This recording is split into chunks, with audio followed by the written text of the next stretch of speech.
Hello, everybody. Welcome to episode 176 of the Dynasty Junkies podcast, a proud member of the Dynasty Addicts Podcast Network, the DAP Network, if you will. I don't know if anybody else. There we go. Way to go, everybody. we got in there together. This is probably one of the bigger shows we've had in a while. If you're watching us on Twitter or on YouTube or I don't know, some other mythical thing in the future that somehow downloaded this 25,000 years away and you're watching it, I would say go back to your life. This is pointless. But if you're watching, you see 6 boxes. We've got a bunch of people on the show tonight. With me, Andrew Hall FF. I'll be hosting tonight. With me from the Junkies, we've got Rocky. How are you tonight, Rocky? Doing great. Happy to be here with a lot of smart people. I mentioned before the show, I feel not as prepared as usual, so I'm happy to hear from all these smart guys tonight, and I'll try and keep my comments as brief as possible so they can talk intelligently on the rookies while I just babble. I think this is going to be great because we've got a lot of varieties of voices. We got a lot of expertise, and I'm with you. This is going to be a lot of intelligent conversation. The other Junkies member for tonight is Tommy Blair. How you doing tonight, Tommy? What up, Andrew? How you doing, man? Doing great. So we've got the 3 Junkies, and then we were talking about, how do we get what's 6 people? How do we get 6 bodies on this to do a full 12-team mock draft kind of thing? And we're like, well, who better than the dummies? You guys just got done with your hootenannies. We've got the one and only Zac Reed at Tacit Assassin, the best screen name or username I've ever seen. How are you doing tonight, Zac? Fantastic. Excited to be here. It's the culmination of rookie season. We're here. Right. We've done the marathon. Now it's the sprint to get all the information back out before rookie drafts. That's right. I feel like we've reached the summit. It's downhill from here. Right now, all the work is kind of done. The draft is done. Now it's just putting your plan together and executing. And with you from the dummies, the one and only JMic. How are you tonight, JMic? I'm excited, man. This is going to be a good time tonight. I'm excited to be able to chop it up, to be able to lean in, and I'm excited to be able to pod with Coop for the first time as I. Oh, wow. Audio listeners, he hasn't been introduced yet, but I haven't been able to formally meet or do any kind of time with him previously. So I'm excited to hear his thoughts and be able to hear more from him. So I'm excited. Well, again, terrific segue there, JMic. The 6th member of our mock draft crew, the one and only Andrew Cooper. How are you tonight, Coop? I'm doing good. And as JMic pointed out, dude, this whole thing is just a ruse for us to hang out. Dude. Like, me and everyone else is just here, dude.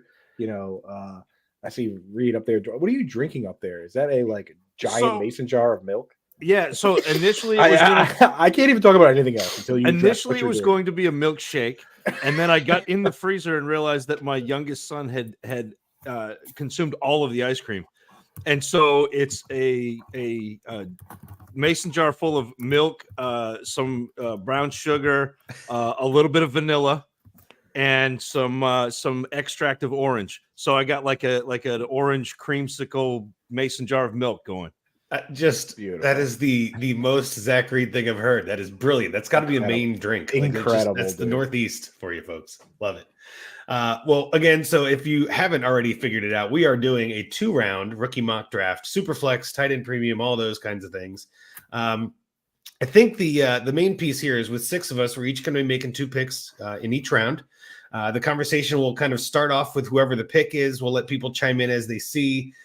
No, that's not how this is going to go, Zac. I'm not going to let you pick Spencer Rattler at 101. That's not what this is. But we do have Zac going first at the 101, then Andrew Cooper at the 102, Rocky at the 103, Tommy at the 104, JMic at 105, and then myself at the 106. And we start back over with that as we go through this. I will be sharing my screen so that people can take a look as we make those draft picks and things like that. I think that there is some chaos that will ensue. I would say usually we try to talk about news and we try to talk about find me a trade and all that. I just want to get to the meat of the show. And I think everybody who's listening kind of wants to get into this. It's mock draft season. It's rookie draft season. This is the time when all of that work finally comes together and you get to say, hey, let's put it to paper. Let's get those guys on our team. So with that, on the 101, let me share my screen actually before we do it. With the 101, we've got the technically anyway, Zac Reed is getting to pick first. And again, I still see Spencer Rattler on there, but I'm nervous because that does not make sense to me. So, Zac, do you have something you want to say? Is there some crazy news we didn't hear about? No. I'm going to take Caleb Williams. I haven't even been in the sheet, so I have no Okay, idea. perfect. I typed in Spencer Rattler for him. Perfect. Oh, I appreciate it. Okay. Well, I just wanted to make sure because that would have been a perfect Zac Reed. I picked what? second, so I just wanted to preempt your pick. I was thinking about which player most represented a milkshake that doesn't have any ice cream in it, I know. Yeah, which is what you're drinking. So I figured I would just set that up for you. Rattler would work for that. I'm just going to try not to screw this up. Caleb Williams, call it good. Again, a super flex, really hard to go wrong there. Yeah, and I think the only real discussion that I've seen on Twitter and other places is Marvin Harrison Jr. good enough to supplant Caleb in Superflex? And I think you already said it. I don't think so. I think quarterback is still such a prime position, and Caleb got the best possible draft capital on a team with a lot of weapons. Like, I don't see any faults in his stars. You know what I mean? Like, there is nothing wrong here for me. So I agree with you. I think Caleb's a pretty smash number one. I don't think we need to waste too much time on that. Maybe we can dive back into it later. But Cooper, what do you got then for 102 with you next up on the clock? So here I'm going to actually take, because since it's super flex, I'll take Jaden Daniels, right? And I want to bring up one. So I went back to look at every mobile quarterback, or actually technically every rushing quarterback. So Caleb Williams is a quote unquote mobile quarterback. Same with guys like Justin Herbert and Trevor Lawrence. But rushing quarterbacks, these are the guys that run, over 100 times in a lot of cases. You see, Josh Allen and Lamar Jackson, every year of their career, they've run 100 times, right? So I went back and looked since 2000 at every quarterback that in one of their first 2 years ran at least 80 times. So that's 4 or 5 times a game, 4.7 times a game, right? Of those guys, at least 80 carries in one of the seasons over their first 2 years, there's 15 of them. 14 of them recorded a top 10 season at some point over the first 2 There you years. go. Only one player didn't, and it was Tim Tebow. So, and I'm talking Vince Young, who finished QB9 as a rookie. So the immediate value for a quarterback that's going to run the ball at a high level, which we expect Jaden Daniels to, it's there. If I want off this ride after 1 year, like you could have done with Justin Fields, I can get off. So I think I'm going to go ahead and grab Jaden Daniels here, even though, there's a number of players you could take it to and be fine with it. Completely agree. Does anybody have any other insights they want to add on Jaden Daniels? Does that feel too early? Is that right about right? What do you think? Maybe Tommy, I'll go to you first. What are your thoughts on Jaden Daniels at 102 here? I feel woefully underprepared for this entire exercise. I'm just going to be honest with you. That's the way to be. No, I think that's a great pick. I would lean into the rare profile. I am certainly not going wide receiver until at least the 104 or the 105 at the earliest. And so I would go with Jaden Daniels here, but I want to hear what you would say, JMic. Yeah, what's JMic got on this one? This is one of those times where I find it fascinating to hear all of the opinions, because what you're wanting to do at the top part of the draft, above all else, and we can say it together. I'm just kidding. We probably can't say it together. Don't screw it up. Yeah. Right? Whatever you do. And so when we look at 102, 103, whatever the case is, I like Jaden Daniels at 102. I'm 100% fine with Marvin Harrison at 102. I don't know that there's much screwing it up early on in this year's draft. So if you're wanting the rare profile like Coop was alluding to, and a lot of what Zach and I saw in Jaden Daniels this past season in his film, like you're getting a really dynamic player that can do a lot of special things that others in this class don't do. So I think Jaden Daniels is a good call there.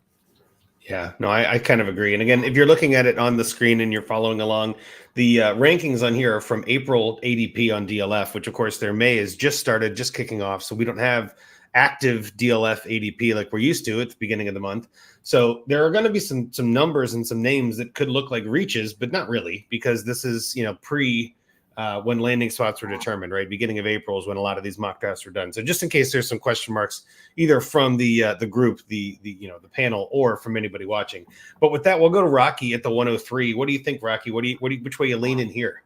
It's funny you took Jaden Daniels, because I thought I would be taking Jaden Daniels, and one of my comments was going to be that it's amazing to me that I think I probably have had 15 rookie drafts start at this point because of how many leagues I'm in, and I don't think I've seen a single Jaden Daniels at 102. Not that I'm saying you shouldn't take him at 102, but I'm just saying That's it's amazed what this me. class is. Yeah, Yep. it's amazed me that everyone I see is going with who I'm picking here, Marvin Harrison. And it's almost, I think literally every draft has been Caleb and Marvin Harrison Jr. I mean, we all know about Marvin Harrison Jr. He's great, got the production profile, first non-quarterback selected in the actual draft. It's a pretty decent landing spot. You know, Kyler's a good quarterback, plenty of opportunity there. And like JMic said, just don't mess it up. And Marvin Harrison seems like the best don't mess it up pick after these quarterbacks here. You know, there's some other quarterbacks that I'm sure are going to be drafted here soon, but I have a little more questions about them, and especially landing spots in some of them too. So yeah, Marvin Harrison Jr. for me. I mean, yeah, it makes sense. And it's hard to say you messed anything up with Marvin Harrison Jr. being the pick, right? But Zach, to go back to you for a second, I mean, was there even any consideration? Do you hate people taking Harrison 101, or do you kind of feel like 103 makes more sense? Like, where are you taking the guy? I mean, I think to me, it's a top tier of 3, but super flex with the value of quarterbacks and honestly, the production profiles, the film work. These 2 quarterbacks are really, really good. It's hard to find a ton of flaws with them. And so I don't mind the 2 quarterbacks going ahead of Harrison. I have seen Harrison go at 101 a couple of times. I've seen him go at 102. And yeah, Har in one of the TA leagues took him at 1, but he also had 2. So he purposely took it to mess up Russ's ADP. So. Sounds like a JMic special. You know what I mean? Like, yeah. And he went at 101 in the league that we have, Rocky, that drafts before the draft. So that's right, he did. That's right. Yeah. So and I've seen several times on Twitter where people will post. So it's not out of the realm. I just think the value of quarterback and the prospects of both Caleb Williams and Jaden Daniels, and Coop said it beautifully with Daniels, with that rushing upside. And I think he's a better thrower than we've seen from some of these Konami quarterbacks recently. I mean, you'd have to go back to probably Hurts to have a passing profile of where Jaden Daniels is. So I think he throws it a little better than your kind of what people traditionally think of as a running quarterback, but he also does run it. So yeah, quarterback. Marvin Harrison is how I would go. So it's pretty chalky in terms of how I look at things. Yeah, to put it in perspective, I actually took Marvin Harrison at 2 in one of my own leagues. Right, like it's that close for me. Yeah. That typically I draft best player available, but in this case, it's close enough for me. In my rankings on our site, I have Marvin Harrison second, but I just want people to know, like, it's okay to take this guy next. And just remember, he doesn't even have to be that good at throwing. Josh Allen's completion percentage as a rookie was 52%, right? The next year, he increased to 58%, which was good for 32nd in the league. His completion percentage went from absolutely atrocious up to unacceptable, right? And he was still QB, like 6 in fantasy football his second year. So there's a nice floor for guys like that. But yeah, I mean, Marvin Harrison Jr. at 2, absolutely fine. What I wanted to ask you guys, well, actually, we'll get there. Well, yeah, just real quick. So, Real in the chat here saying he knows someone's taking MHJ at 1 and you're getting Caleb at 2. That's kind of the twist here, right? If somebody has the 101 and they decide Harrison's their guy, you end up getting kind of, I don't know, lucky in a way to get Caleb at the 102. That's Wonkyville, and I love it. That's the way to do it. So, Tommy, that puts us up to you next at the 104. Which player are you taking here next? This feels like the point at which the draft really begins, right? This is the point where you can choose profiles that speak most to you, and roster construction really matters. Can I trade out of this pick? Can I get into, let's say, like a Trevor Lawrence with a small adder onto my 104? But if I've got a stick and pick, it's really a wide receiver quarterback question. And I think I might break our ADP a little bit here because I'm going to lean quarterback here. I know Malik Neighbors, Rome Odunze, they're viable options at the 104, but I'm going to shoot for upside here. I'm going to say, like, what does it look like for a quarterback to hit versus a wide receiver to hit? What does it look like for a quarterback to fail versus a wide receiver to fail? I'm thinking Bryce Young did pretty terrible last year. He's worth a heck of a lot more than Quentin Johnston. I'm going to go with Drake May. I know the situation sucks. I know it's not great, but we're not great at predicting situation. I want to Amen. fill my super flex spot. I know I can grab wide receiver later in this draft. It seems to be the more rare profile going with Drake May. I imagine there's going to be a little bit of disgruntlement though with this pick. What do y'all think? Well, You I know, was Tommy, the Maple Leafs just scored on the Bruins just now, so we really needed that boost here in New England. I was just gonna say, going back to being in a bunch of drafts right now, we can't do this because we're just making picks. But I think ideally, you probably want to see if you can trade back if you prefer May there. Totally. Just everywhere I'm seeing, he's lasting until at least 106. I've seen 108s for Drake May in Superflex leagues. So I just wanted to throw that out there for anybody listening. Just I've seen May go as 102. I've seen him go ahead of Daniels. I think there are people that think, and I think you hit on this a little bit too, Tommy. The situation's terrible, but situation changes pretty quickly sometimes. And I think if you trust May and you trust that offense and you trust that front office or whatever, like I don't know if I do, but I think if you trust all of that, maybe they go and get a guy, maybe they add to the situation, maybe they make a difference. I mean, JMic, what are your thoughts on Drake May there at the 104? It's not a bad pick, right? Tech Mobile Dynasty with Rocky. Drake May goes 108 to me. Trade Addict 6. 107. Drake May goes to me. So this is all to tell you, don't draft Drake May because I have him in too many places already and he's bound to bomb. But with that said, it's just really interesting how the conversation can switch so quickly, even when things happen exactly as they've been predicted by so many folks. Yep. Drake May has been known to be a top 3 pick in the NFL draft.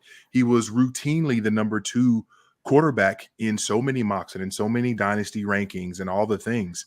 We get the landing spaces and all of a sudden everyone is running away scared, which is just wildly strange from what consensus was. Now, again, how you feel about the player, the infrastructure, all these different things, that's a whole nother thing to be able to see a guy who's routinely not left the 103 in so many mocks now be a guy that you're getting after the top 7 players. And then May all of a sudden is the tack on at the end. It's really interesting how it's shifted so heavily.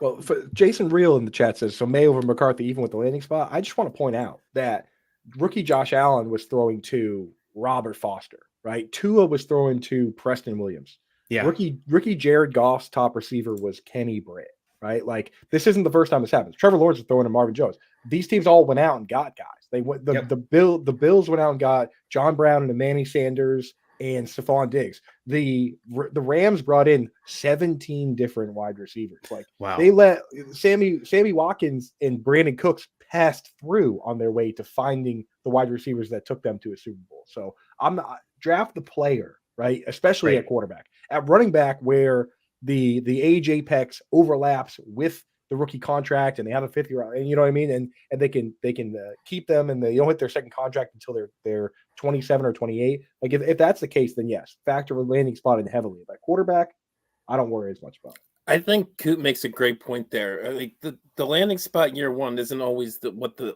landing spot's going to be.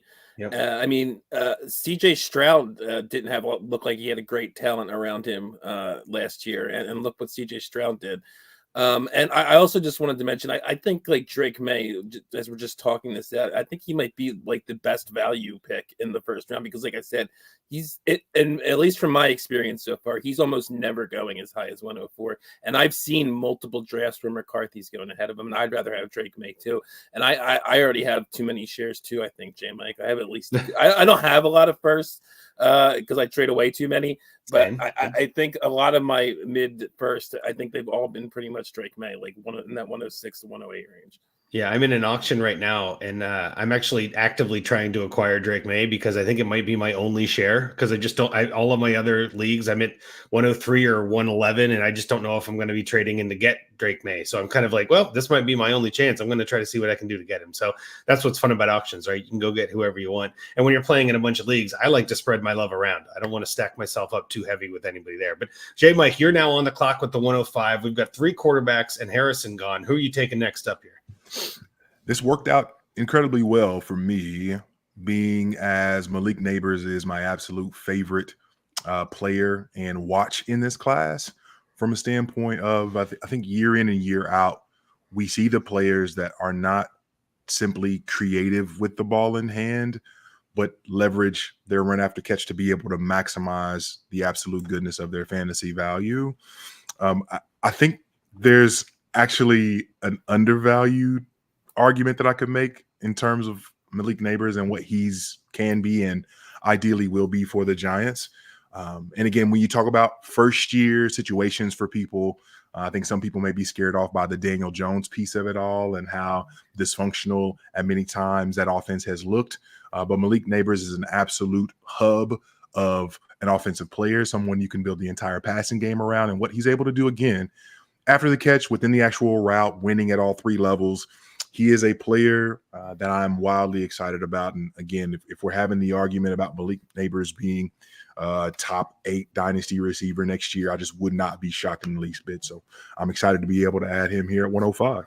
So you're not worried much at all about the quarterback question then, it sounds like. I am You're not. just kind of going talent and we'll figure it out as we go. I think that's a fine way to be. Yeah. I just feel like that consistently is something that we allow ourselves to be deterred by year in and year out. And I'm trying not to get on my soapbox here, but if you had that same thing when you thought through AJ Brown in Tennessee, and I feel like the list just continues to go on. If you have offensive players that you think are like, hey, this is that guy, and they're able to create for themselves after the catch, his maneuverability, his athleticism, and how creative he is in open space and how he sees angles.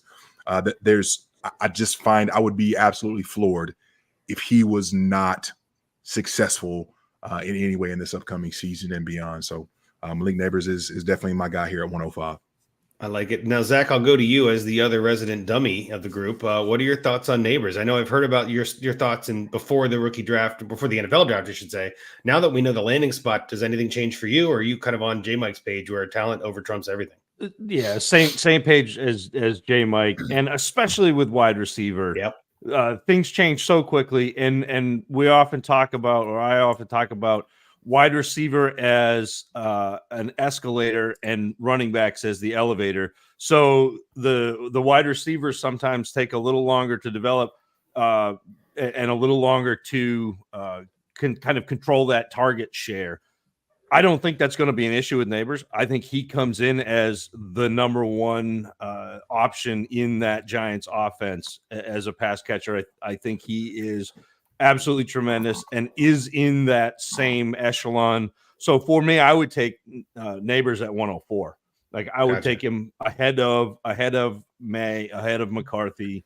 I want that elite player because I don't think, even though the quarterbacks are difference makers in Superflex, I want the elite tier of players before I'm drafting a quarterback that I don't think is elite. That's fair. Coop, you got any thoughts on this one before I go to my pick? Yeah, just real quick, I just want to say, for me, like there's some people that still kind of say Odunze over Neighbors, and I don't think Odunze is a bad pick. But if you really think about the narrative of the draft, we always talk about draft capital, landing spot, all this stuff. But the narrative of the draft, where the Giants have a field stretcher in Jalen Hyatt, they have a slot guy in Wan'Dale Robinson, they have Darius Slayton. The spot they could really use, the best fit would be a big-bodied split end on the outside. Rome Odunze would be the better fit for this offense, but they viewed Malik Neighbors as that much better that they took the better player instead of taking the better fit. To me, that speaks volume for Malik Neighbors in ranking him ahead of Rome Odunze in my rankings. That makes sense. Yeah, and I mean, that's a good segue because I'm taking Rome Odunze at the 106. I really like the way that's going to pair up with him and Caleb. I like the two rookies kind of in the offense, and an offense too with DJ Moore and Keenan Allen, not necessarily old, but aging assets. I know Keenan Allen is definitely on the other side of 30. So it's kind of like, well, is Rome Odunze going to get enough targets? Is he going to be valuable? I think he's the heir apparent. I think he can learn a ton from Keenan Allen and DJ Moore. And I think he and Caleb will kind of come into this and just dominate. So I was actually very excited to see him go 109 in the NFL draft. And I'm very happy to take him at the 106. I think, again, it's kind of back to the tier structure that I had before the draft, before the NFL draft. I had Neighbors and Odunze kind of like A and B, and then that second tier behind Harrison. And I think landing spot dictates a little, but that tier doesn't change for me. And I think that tier is still, in my world anyway, still tremendous. I think the JJ McCarthy still has some question marks. Obviously, Bo Nix has some question marks. There's a whole bunch of other what ifs. Brock Bowers, again, leading up to the draft was going to be a stud and ended up going into a weird-ish landing spot, which we'll get into, I'm sure. So for me, just Rome Odunze seems like the least volatile choice on the board. And again, just because we haven't gone to the Junkies much here, let's go to Rocky for this one. Do you have any opinions on Roma Dunze or even Malik Neighbors? Any of these thoughts on these two picks before we move on to Zach at 107? No, I mean, this is kind of how I expected, other than Drake May and Jaden Daniels going slightly higher than I expected. This is about what I thought the first 6 picks would be. Yep. I agree with what JMic was saying about Neighbors. And that is the big thing you hear about him all the time, is the after the catch ability is amazing. And maybe that can help with, lesser quarterbacking. He doesn't, just get the ball in his hands and let him run. And Odunze, I guess the only concern is right now, he's probably not going to have immediate production just because of the receivers they have there. Agreed. But I think in the long run, it's going to work out just fine. I mean, Keenan Allen's getting up there, and I think his contract they're basically he's probably going to be gone after this year, I believe, regardless. So I think Odunze steps right in next year. You might not get the immediate production, but you shouldn't necessarily be expecting immediate production from the rookie draft anyway. That's pretty much it, unless you're talking to running backs, which we haven't drafted any of yet. But again, that's not shocking. This is very chalky. I know leading up to the draft, there were, in my opinion anyway, there was a solid 7, and that could kind of all go in a different order. We've kept it pretty close to chalk, but now we go to Zach at the 107. Are you going to go off the reservation here? Or are you going to go with who we think belongs at 7, for the last month or so? I mean, I don't know who you think belongs at 7, but it's Brock Bowers. There you go. Brock Bowers would have been 5 for me. He would have been 5 for me. So this class, I know it's been talked about as being a great class, and sometimes we don't actually talk about what that means. And at the high end of positions in this class, since I've been doing my my film grading since 2017, Marvin Harrison Jr. is the 3rd overall wide receiver that I have graded. Malik Neighbors is the 9th overall wide receiver that I have graded. Wow. Brock Bowers is the number 1 tight end that I've graded since 2017. So I'll go up into that upper tier. I'll go up into that upper echelon. I will eschew quarterback, even though it's a premium position. And I think having the advantage at tight end may be even more of an advantage than having the quarterback advantage, because there's so few tight ends at this point. And man, I know you said Bowers is in a weird spot. I don't think that it's as weird. I think he's kind of steps in as probably real close to the second target behind Adams. I know that they got Jacoby Myers there, and Coop, you and I talked about this a little bit. You had tweeted out, do you think that that Bowers is going to have the targets? And I was like, I think he does. I think he sees pretty close to 100 targets, and if he does, that's a heck of a pick at tight end. I agree. So we've got the tight end whisperer, obviously just got sniped at the 107. Coop, I got to go to you. What are your thoughts on Bowers? I'm offering at 108. I'm offering 108, 202, 208, and one of my Scott Fishbowl picks to Zach. What do you think? 8th round Scott Fishbowl pick. Wow, quite the haul. It's a lot. It's a lot. So you really like Bowers? Yeah, I do. I love Bowers in Dynasty. And again, the question I asked on Twitter was a poll. It was, who do you think gets more targets this year, Brock Bowers or Jacoby Myers? And it was pretty much dead center, right? That's the question we need to ask ourselves, because for redraft, that's a redraft question. But for short-term production, the vast majority of elite tight ends either lead their team in targets or at least top 2. The rare 3rd tight end on a team that finishes top 5 in fantasy does so via touchdowns, which is usually inconsistent, or you have Peyton Manning throwing 55 touchdown passes and you can get away with it as Julius Thomas. But for the most part, you got to be a top 2 target. All we're looking for in this world is 90 targets. But as Zach alluded to here, this guy, he's essentially a wide receiver that you can line up at wide receiver, that blocks better than every wide receiver, that you can start at tight end in fantasy football. And teams are realizing that with guys like Mark Andrews and Evan Engram and Travis Kelce and all these guys, right? Kyle Pitts, all these guys that play wide receiver more than they play inline, that you basically just, why would you start, Cole Beasley and these guys if you could just start big, strong, faster, better Cole Beasley that can also block better, right? So that's what's going on here. And honestly, I ran into the same problem back when I was, trying to find comps for Evan Engram, is that you can't find comps in the tight end pool. Yep. right? Like for me, the Evan Engram comp I had was Andre Johnson, right? And for Brock Bowers, honestly, both film wise and when you look at the metrics and the size and everything, like he plays like Jordy Nelson. Like this guy, no matter the coach said that they could line him up at running back if they wanted to, and he could have just played running back for them. And he did have 19 carries and 5 touchdowns, and one of them was a 75-yard touchdown running the football. So, I mean, this guy is just on another level. Reed's absolutely right. I'm salty because I picked next. Well, go ahead and make your pick, and then we'll go around the room a little bit and get some opinions. You can't rage quit the mock draft, Coop. Please, just pull it together. Pick a name out of a hat. Do your best. You can do. If the Bruins were winning, I would be gone. I don't know. Love it. Who's left? Nobody's left. It's all scrubs from here on out, right? Yeah. That top 7 is the 7 I had in mind. Obviously, I think it's the 7 most people had in mind. But this is where the draft can really go sideways and make a change. So I'm drafting 2 different teams here. I've already taken Jaden Daniels. I'm going to take JJ McCarthy. And I was already on board with McCarthy myself. And the whole idea of people fading him because they didn't throw enough at Michigan was just absurd. The team was undefeated. What did you want them to go more undefeated? Did you want JJ McCarthy to walk? Imagine walking up to Jim Harbaugh and saying, "Hey, coach, I know we're winning every single Saturday, but what if you let me spin the ball a little more? Get some more stats so I get drafted out." It's like that would never fly, right? So like for me, I look at that situation and I don't care. And this week I had Thor Nystrom on my show, and he's actually ranking JJ McCarthy ahead of Drake May.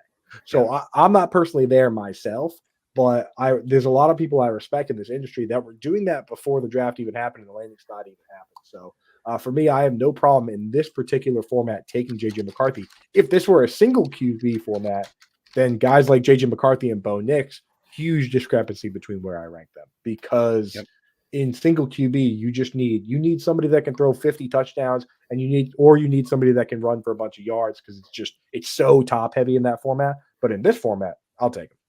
I love it. All right, so JMic, I'll kick it to you next because we haven't heard those dulcet tones in a minute.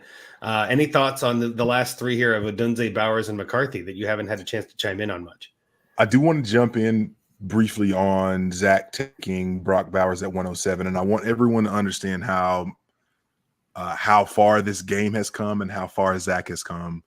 As recently as probably 2 to 3 years ago, Zach would be ready to take anyone to the stake who was ready to draft a tight end in the first round. He would be ready to flog you and just have you get the scarlet letter and scream shame as you walk through the city streets. So to see him taking Brock Bowers at 107 is that is noteworthy stuff. And I think that speaks volumes, obviously, about not just how the game has changed and not just how tight end has become a weapon in NFL offenses, but also for how highly he sees Brock Bowers as an absolute dynamite prospect, and saying that he's taken him all the way up at 105. Like that's huge praise for a player of his ilk. So kudos to you, Zach, for your growth.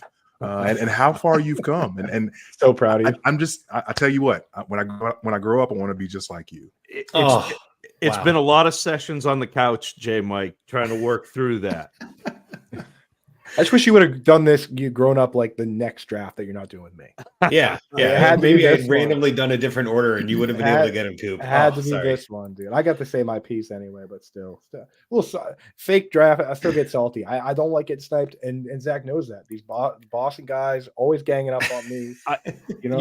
I almost did that. If I could have leaned over and whispered into your ear. Yeah, dude. Shout out, Daddy's home. I know the Scott Fishbowl Boston draft. If you can make it up. We actually had, Matt Chester from New Orleans. It wasn't a New Orleans draft. He came up last year. And this year's at the FSGA conference is the same weekend. So you don't actually have to go to the conference, but there's going to be spoiler alert, there's going to be a lot of people hanging around from that conference at the Scott Fishbowl draft. So if you can make it up just to hang out or draft, it is a lot of fun, even though people are mean to me. I will admit it is funny. That's the fun part. But yeah, look at anywhere close to you if you're listening to this. If you're not sure, if you're not in the Scott Fish Bowl, make plans anyway.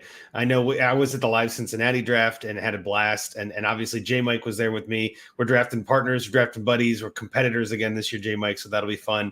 But yeah, come hang out with us. Even if you're not in the draft, you're not sure yet, make plans anyway. It's worth it entirely. Good segue there in that way, Tuku. But Rocky, we're going to go to you now for the 109. Any thoughts on these guys and then who you taking at 9? Well, it's funny for me. It's kind of a locked-in top 8. I do think McCarthy should be going by 8, just because quarterback and super flex. In rookie drafts, I'm much more into drafting quarterbacks, because of stuff like some of the stuff Coop was saying earlier. The value is going to hold, all that kind of stuff, and then after that, it's just like I don't know what to do here. So it's funny that I ended up with this pick because it would be easy for me in any of these 8 picks. And I'm going to be probably one that does something a little wonky here. And I actually did this in Trade Addicts 3. I'm going to be the guy who's overdrafting a running back. So I'm taking Jonathan Brooks at 9. I know it was basically between him and probably some receiver who's going to come up pretty soon. I don't know if I should start rattling off names or not, but I love Brooks. And this might speak to what I did do. I definitely watched more running backs than receivers this year. I just didn't get to everything, so it might speak to that a little bit too. But there were 2 guys that I loved a lot, and the other guy will probably come up in the second round here, but. I just think like in this class, we know there's no elite guy. But I do think Brooks does like everything well. And if the ACL didn't happen, I think his draft capital might've been a little higher. So I love the talent. I think he's got great opportunity there. Obviously the offense is not great, which is my biggest concern really, but hopefully Bryce Young can improve. The team can improve. And I think you're going to get good value out of him and good production. So everybody rip me now for drafting a running back at 109. Hey, no, I don't think that anybody's ripping you at all. I think if anything, we've got a private chat here between Tommy and JMic. They're upset that they didn't get the draft and they thought he would help all there for sure. So Tom, I'll just kind of keep this quick and moving here. Tommy, what are your thoughts on Jonathan as you wanted him? And then who are you going to take at 10 before we move along? Yeah. So I had two names in mind for my pick, which is up next. And one of them was to go running back. This is not a Tyrion Davis-Price situation. We've got better draft capital than that, and that matters. So not only does the skill set match, but the draft capital does as well. It's the only running back that I would consider drafting in the first round. And if you're at this point in the draft, you're probably a contender, right? And so it's time to keep that train moving, continue the momentum. Running backs matter when you have a contending roster. But if I'm drafting at the 110, do you want me to keep going? Go ahead and make your pick, and then we'll kind of summarize a little bit more. So at this point in the draft, I've finished 3rd place. I'm assuming, this is my own pick. How often do you get a chance to draft a first-round quarterback as a contending team this late in the draft? It kind of feels like a gift right now, even if that gift's name is Bo Nix. Yeah. I don't love the name, but I love the fact that he got drafted high in the first round. And the fact that I'm getting him at 110 is, I'll take it. Yeah. My considerations are him or wide receiver. I still think if I wanted to trade back a few spots, I could get the same wide receiver at 110 as I could probably get at 203 or 204. So I'm going to double down and I'm going to take quarterback here. I love it. Yeah, I got Bo Nix in Trade Addicts 1, I think, at the 110. And I was I wouldn't say shocked exactly, because again, I think it fits, but also happy to get a starting quarterback at the 12th overall pick and someone who's going to get a chance to ride. It doesn't seem like there's a lot of competition. That's pretty awesome for a team like that. Zach, I'll kick it to you for a little bit of analysis on this before JMic makes his pick. I don't want to say too much because there's a wide receiver that I'm kind of hoping continues to slide. But if we were in an actual draft, Tommy and I would have been talking while he was on the clock, and I probably would have found a way to acquire that 110. Totally. We'll say that. Well, I think that there's a lot of people that have a tier there, and sometimes it can be tricky trading in and out or trading it within a tier. But yeah, I think you're right. There's a lot of people that like Bo a lot there. It's interesting, Andrew. You said back a couple of minutes ago that you thought there was a clear 7, and then Rocky said there's a clear top 8. I don't view this class as that. I think there's a very clear top 5 for me that doesn't exist in most draft classes. So there's a top 5 of Caleb Williams, Daniels, Harrison Jr., Malik Neighbors, and Bowers that really usually it's 1 or 2 of those players. And then the rest of the draft starts at this second tier of what I have is 5. And so to me, there are 10 players that I'm really interested in drafting. And is Nick's one of those 10? He is not. There you go. All right. So that's where we're going to get into some fun stuff here. But let's go to JMic before your internet goes out wonky again. Who do you got at the 111, JMic? Hey, before you go, can I just speak up for Bo? Well, I was going to have you go after JMic, but yeah, sure, go for it. Oh, sorry. Because he was going to pick. Because I just wanted to speak up for Bo Nix real quick and just say, go for it. Yeah, I just wanted to just say that the team that utilizes his skill set best was rumored to want him and took him. So this isn't like just kind of falling in a team saying, "Oh, we'll just take him." Like he's good in the short area, and this is a team with Joe Lombardi that threw the most passes to the running back of any team last year. So I just think he fits well with what they want to do. Not that I would take him there, but necessarily, but I wouldn't discourage people. So I like that. I like that logic. Somebody had to step up and have Tommy's back on that one. What's up? Oh, no, I love the pick. I'm a big fan of Nick's there at 10. I think, again, we're getting into big question marks because, again, we're 10 players in. I mean, it's going to happen. So, JMic, who do you think is the next best player available if you're drafting at the 111? This is a really interesting spot in, obviously, our mock and real drafts. Because of what's happened in the actual NFL draft, we've seen the likes, and I've seen it already in drafts, the likes of Michael Penix enter the conversation. Lab McConkey enters the conversation. Even Keon Coleman, for a lot of folks landing in Buffalo, has entered the conversation. For me, and I'm not going to break Zach's heart here because I'm going to stick true to my film eval here, and it also matched since the order in the NFL draft. But I'm taking Bryant Thomas Jr. here, wide receiver for the Jacksonville Jaguars. Tommy, I'm revoking your Duval card because you had the opportunity and you took Bo freaking Nix. I know, man. Stupid super flex. Yeah, Bryant Thomas Jr. is just a really fun player to be able to see do really special things deep downfield. And so I'm excited to see him as the vertical threat for Trevor Lawrence in an offense that I think is still trying to figure out how to find itself, especially when you're looking at how an entire wide receiver room has been overhauled. Zay Jones out, Calvin Ridley out, enter Gabe Davis, enter Brian Thomas Jr. I know that there's someone else that I'm forgetting either on the exit or the entry, but now we're looking at a room where there's plenty of opportunity to come. We know Christian Kirk is going to be the guy in the slot, and we know Brian Thomas Jr. is going to be able to do fun things deep. So I'm excited to be able to see how he is leveraged in Jacksonville and with what he was able to show us at LSU with his ability to obviously be so dynamic as a touchdown maker and playmaker in that sense. I'm excited to be able to get him here at 111. No, I love it. I think it's a great pick. I think Thomas is one of those players too that could make a difference on that offense right away. The exit I think you were forgetting was Zay Jones was cut, and I know we're all very saddened by that as Zay Jones fantasy stud. Wait, never mind. But also Brian Thomas goes into a spot with Trevor Lawrence, who's looking for some new, fresh, faces maybe, and needs a little bit of spark. I think Thomas can be that spark. Rocky, I haven't talked to you about a lot of this. Any thoughts on the Bo Nix, Brian Thomas conversation we're having here? This is kind of where I'm seeing these guys going. I like the Bryant Thomas pick there, especially. I think he was kind of regarded as the fourth guy for a lot of people before the draft after those big three, and I don't hate the latest spot. I mean, he's with Trevor Lawrence. There's no stud wide receiver in Jacksonville. Christian Kirk is nice. Evan Ingram is basically a receiver, as Coop said. He's very, very good himself, but there's definite opportunity there. There's talent there, and he's got a good quarterback. So what's not to like? Oh, I'm a big fan. Yeah. And I'll go ahead and make my pick here at the 112. And then after we discuss this a little bit, I'll recap for everybody, but I'm going to take Xavier Worthy from Kansas City.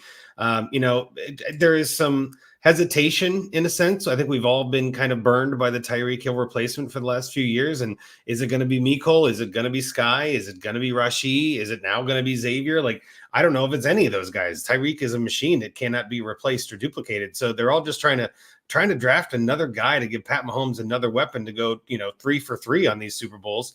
I just think that draft capital is still first round. I mean, Worthy has always looked really fast. I know both JMic and Zach both have had pretty good things to say from what I recall from listening to the Hootenanny. So, I think that's a pretty solid pick. And again, Kansas City receivers, if nothing else, you could trade him for, a bag of gold come September because he's going to get hyped all the way up as we go through the offseason. But Zach, I guess before we get to your pick, what are your thoughts on the last couple of picks here?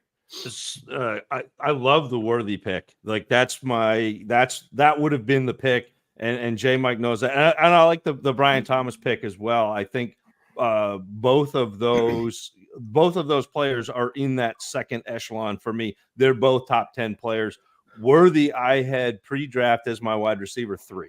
That's what I thought. Yep. And he stays there post-draft. He stays just ahead of Odunze, but same tier. So I can't fault you for going one way or the other. I think the thing that got conflated with Worthy is when he ran the 4.21, everyone stopped and said he's just a speed guy. I was going to say that. I think that almost hurt him. Before the combine, he was not just a speed guy. In fact, my first note on Xavier Worthy is he plays with great pace and change of speed en route. So he's not just a one-speed player. He can get deep. He can take the top off the defense.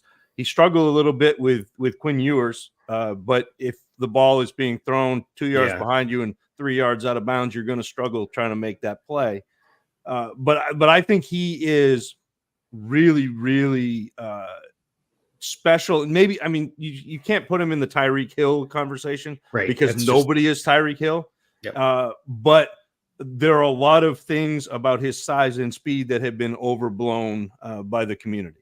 Yeah, and before we kick it to anyone here and move on to your pick too, Zach, I'll recap for those listening at home. We've got 5 quarterbacks, 5 receivers, a tight end, and a running back in the first round through this mock draft. We've got Caleb Williams at 101, Jaden Daniels at 102, Marvin Harrison Jr. 103, Drake May at the 104, Malik Neighbors at the 105, Rome Odunze at the 106, Brock Bowers, the first and only tight end so far, at the 107, J.J. McCarthy at 108, first running back Jonathan Brooks at the 109, Bo Nix at the 110, Bryant Thomas Jr. at the 111, and now like we said, Xavier Worthy at the 112. That puts us back to Zac Reed for the 201. Who you got here, Zach, coming out of the first round? I think we're into the lightning round now. I think it's kind of dealer's choice. Figure out who you're after. To me, it's Ladd McConkey here. And there's still a quarterback on the board. There are a couple of running backs on the board, but Ladd McConkey, second round draft capital to the Chargers, team that has kind of thinned out their wide receiving core. And normally pre-draft, I think McConkey is a good player. I don't think he's a great player, but I think the fact that he is a separation maker as a receiver and the fact that there is a dearth of good wide receiving options in that offense, that's where I'm going to end up taking him here at the 201. I love it. Yeah, and I actually thought about him and Xavier both kind of a little back and forth in my head after Bryant Thomas went. Let's see, Tommy, we haven't talked to you much about these picks here, and I know that you just put in the chat, love that pick. What is it that you love about Ladd McConkey? Is it the situation? Is it the talent? Is it just everything? Man, it's everything. It's also the price that you've paid. You're down at the 201 now. This is where I'm starting to consider drafting wide receivers. Get the premium positions early, get the elite tight ends, get the first round quarterbacks, and you can scoop up really great value at the beginning of the second round at wide receiver. McConkey fits the bill perfectly, in my opinion. No, I love it. Yeah, and it actually just got the sleeper alert. DJ Chark was just signed by the Chargers. So, they're trying to add some weapons for Herbert, but I still think McConkey's going to be the guy there. That sounds good for McConkey. Yeah, they got DJ Chark and to go along with QJ Chark. Yeah. Well, and on that note, Cooper, who are you going with at the 202, and any thoughts on these recent players? Yeah, I got a lot of thoughts about him. Especially, I've been thinking a lot about Ladd McConkey, dude. I wanted McConkey as a Patriots fan. I had my dad watching YouTube, and then the Patriots trade back, and the Chargers take the guy I wanted right in the spot where he should have gone, and then the Patriots took the wide receiver 3 for Washington before the wide receiver 2 with Jalen McMillan. So enough about the Patriots. I see Reed. I know we're obviously we now root for these players, but just Yeah. not what I wanted to happen. So I love the McConkey pick. And it's funny, people were like comping him to Julian Edelman, and they're doing it for the wrong reasons. People were like, "Oh, he's white, he's a slot guy," and I'm like, you got the right. It's like you got the right answers to the test, but you got there the wrong way. Process over results, right? Yeah, those are just results. Yeah, you didn't show your work, right? Yeah, like Julian Edelman played just as many snaps out wide as he did in line, 500 snaps out wide as he did in line. And as Reed points out, like he was a great he's a great separator, just an incredible player. So I think I like McConkey a lot. I'm going to take a player here. This is one of the players that I have the biggest disparity between where I have them ranked in Dynasty and where I currently have them ranked for redrafted best ball. And that's Ricky Pearsall. I think he's a tremendous player. He made arguably the best college catch I've ever seen. But the way I look at it for redraft is that he could end up being the odd man out this season. But the fact that they have to pay Brock Bowers and they're not going to be able to afford to pay both Brandon Ayuk and Deebo Samuel for the long term tells me one of those guys is probably going to be gone, whether it's this season or next season. And the way that offense operates, right, where they have Kyle Juszczyk, a fullback, playing 50% of the snaps, straight up last year played half the snaps. That highly consolidates the targets among the rest of the players, right? You look at a guy like Juwan Jennings, it's not even that he's not good. He doesn't even play. He plays less snaps than the fullback. Same thing happens in Miami with Alec Ingold. They run the same offense, and Braxton Berrios hardly plays because they use the fullback for so many snaps. You're not going to take out Kittle. You're not going to take out the 2 wide receivers. You're not going to take out McCaffrey. The 3rd wide receiver comes out. So if they don't make a move this year, don't get discouraged. In fact, it likely opens up a buy window for this player.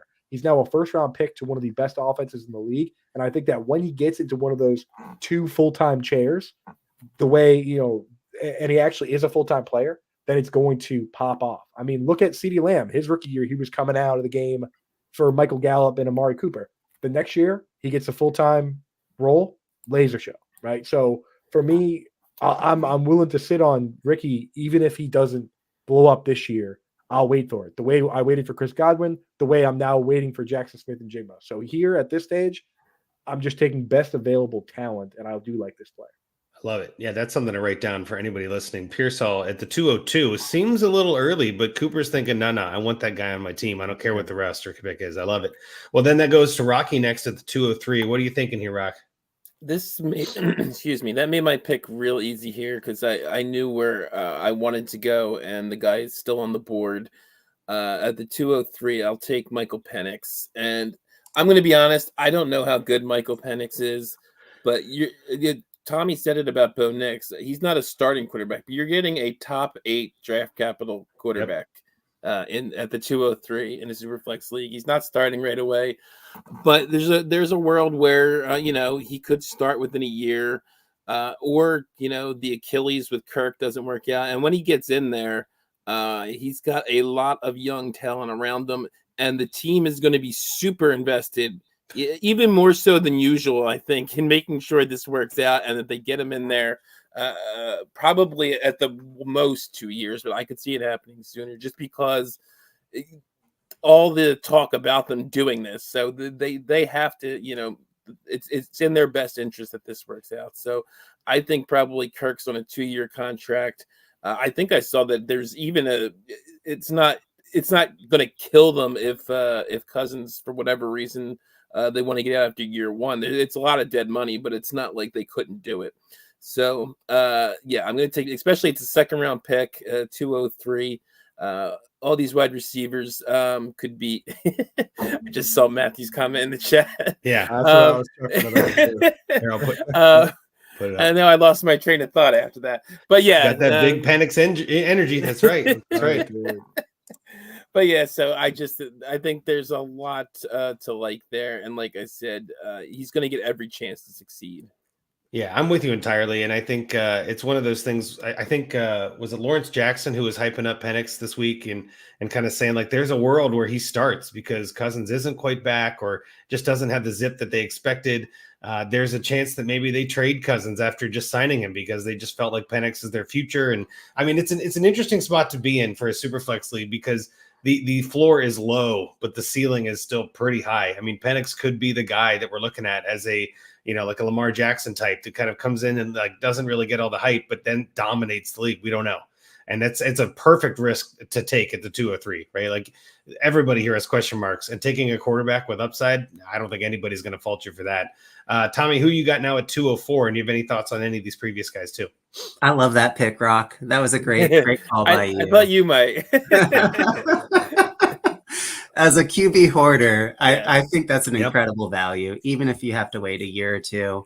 If you think about it, what is a first round pick worth a couple years from now? It's probably worth a mid-second rounder and a couple years worth of roster spots. So great call by you. I certainly would have scooped him up if you let him fall to me. But the rest of the draft really looks like the rest of every other rookie NFL draft to me, or at least a dynasty draft, where we've got a lot of profiles that sort of blend in, right? And so at this point in the draft, I usually opt for running back, and I see a pretty good situation in Trey Benson to the Arizona Cardinals. I think I've got a situation here where he could legitimately take over this backfield by midseason, or he could be a great stash on the taxi squad until next year. And then I've got a starting RB1 or 2 going into the next non-point scoring season.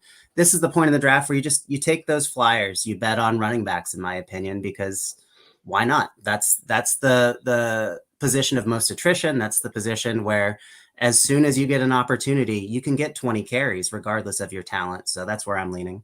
No, I love it. And I think that makes total sense. Coop or Zach, you got anything to mention on any of these guys? Any Penix discussion up there, Coop? I got a quick one on Penix. Just that so I did some research on this as well. What you're doing at this stage is betting on the class.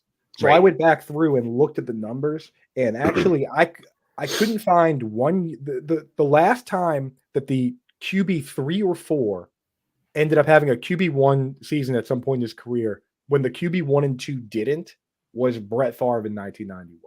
Now, there have been some situations where the QB 3 ended up being good and the QB 1 or 2 had a couple good seasons and then fell off pretty hard, like the Jay Cutler season. But for the most part, you basically either have everybody sucks, or like the first quarterback is good, like Trevor Lawrence, and everybody sucks, or you have these like really strong classes like we had with Joe Burrow and Tua and Herbert and Jordan Love and Jalen Hurts. So what you're doing now is you're not just betting on Michael Penix and Bo Nix to be awesome and everyone else to be bad, because that's not really likely given what we've seen. What you're betting on is that all these guys are awesome, and that this historic draft where 6 guys go in the first round, it's right, and that could be possible. So I actually, if that's what you believe, I have no problem with it. It's just what I don't like are the people that are like going and trying to thread the needle like crazy, taking Bo Nix as their QB2 or like taking Michael Penix.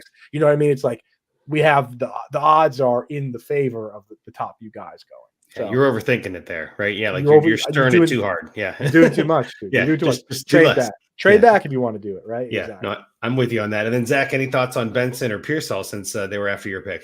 I love both of those picks. I think Pearsall, Coop nailed it with it's probably a redshirt year, but he is.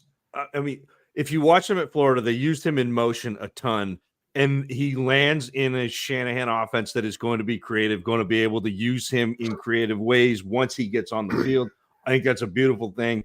And Tommy with the Trey Benson pick, again, absolutely right. Trey Benson was my running back 2 pre-draft. It's a good landing spot. It's an older backfield with Connor there, and Benson could come in and be productive, and he could end up being productive early in a split backfield there. So I would not rule that out as a possibility. No, I love it. Yeah, and then we're going to JMic now at the 205. Who you thinking here, and what's your process with who's left? This feels really bad. I'll tell you why. Okay. Coop absolutely just tanked me with going 202 because I was pretty confident the motion man was going to make it to me at 205. JMic getting sniped all over the place. You got pretty Ricky, right? Yeah. This hurts because this is now a section for me that I'm getting into. There are a couple players that I like, but I'm pretty confident I'd be able to get them like 4 spots back from now. based off of kind of what's taken place in the actual NFL draft. I think this is a space where a lot of folks are going to be excited about getting Keon Coleman on the roster. They're going to be excited about getting Xavier Leggett on the roster. They're going to be excited about getting Adonai Mitchell on the roster. And I'm not super inspired by that grouping of players. With that said, I'm just going to stick and pick for the player that I'd prefer to have here. That's Blake Corum, running back for the LA Rams. Corum is a guy that I feel like has a lot of B+ attributes. He just does a lot of things pretty good. And to be able to hear what McVay says about him and how he likes what he adds to the offense in terms of, hey, he can do the things that Kyron does for us. Right. Just makes me feel really good about his place in the offense, what he could be in the event of not just for contingency, but if for whatever reason Kyron breaks down or doesn't do like he's supposed to, or even just needs a spell, Blake could really start to obviously get some momentum in the offense. And not that he's going to steal work. I don't pretend to know how that would shake out, but I like him in that offense as a player. So I'm going Blake Corum here at 205. No, that's a great pick. And Tommy put in the chat, like I would have done that as well. I was debating between Blake Corum and the guy that I'm taking, which is Jalen Wright. I think this is the prime running back spot in most of the drafts that I've seen. I think there's a good enough tier break in a sense of the receivers. There's a couple guys I still like, but this is really where you can start to find the meat on the bone for running backs. And I think Jalen Wright might have a little bit of slow start really with that Miami offense, right? You got Devonta Chan who's going to be, roasting people, and Mostert's still going to get plenty of stuff. But I think there is a world where Wright is the 1A next year. And I think that's the kind of upside I'm looking for. And to your point too, Blake Corum hits that same exact note for me. There's a world where he takes over for Kyron Williams. They both do a lot of things the same way. That offense would then just not miss a beat at all if something were to happen to Kyron, or like you said, he just wears down, which happens to running backs. So I think these are the two guys for me that kind of in that same tier of maybe not starters immediately, but have a lot of potential to be worth more in a year from now, and have a lot of potential to be starters a year from now. So again, I think running back is a tricky position this year because there's no Bijan, there's no Brees, there's no like top tier name guy, but there's a lot of really good second tier guys that could become that first guy later, And I think, Zach, do you have something you want to chime in with on this one? Yeah, it's interesting to me, this shift in the way certain NFL teams are drafting running backs, because you used to see the thunder lightning, you get the pounder and then you get the guy on the outside.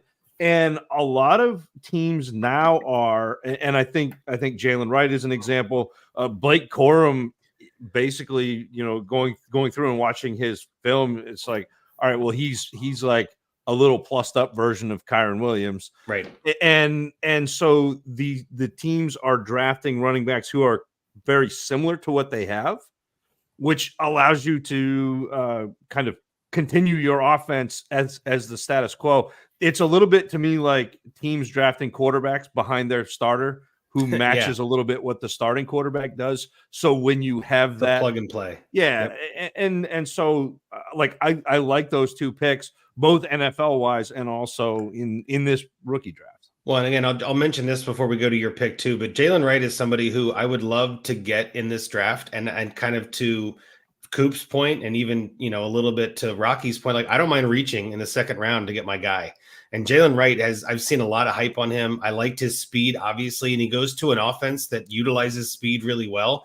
I can't imagine a better landing spot. So for me, that's just kind of like, I'm glad to put him in my bench. Maybe he hits my flex this year, but if not, I still think that speed's going to translate well to the NFL. And I'm happy to reach if that's the case, because we're at the 206, right? Like everybody here is kind of like, they've all got warts, and you're going to find something wrong with everybody. I just give me the upside. That's what I'm looking for. So with that, I guess, Reed, we'll go back to you for your 207. Who are you going with here? Yeah. And so this is an area where I would be trying to trade back. Yeah, because I think it's a running theme, right? Yeah. Well, and I think that this class, not only is it, really top heavy, has got some good depth, but also the tiers are really wide. Let me trade up one spot. Yeah. The tiers are really wide to me, and this is another one of those kind of cake pan prairie. You're looking out over the Midwest, and it's just this tier of forever as far as you can see. I know there are a couple first round wide receivers. JMic already mentioned them. Yep. That's not like I know I should. I know draft capital is, our most predictive number that we get. I still think bad profiles are bad profiles, and it only takes one NFL team to hose that whole thing up. And so I've got a choice between two wide receivers. I'm going to take Roman Wilson, which is a little bit different than my rankings, and I'm going to have to go back and adjust because sometimes you get on the clock and you're like, oh, no, I'm not going to do that. So it's Roman Wilson, Pitt.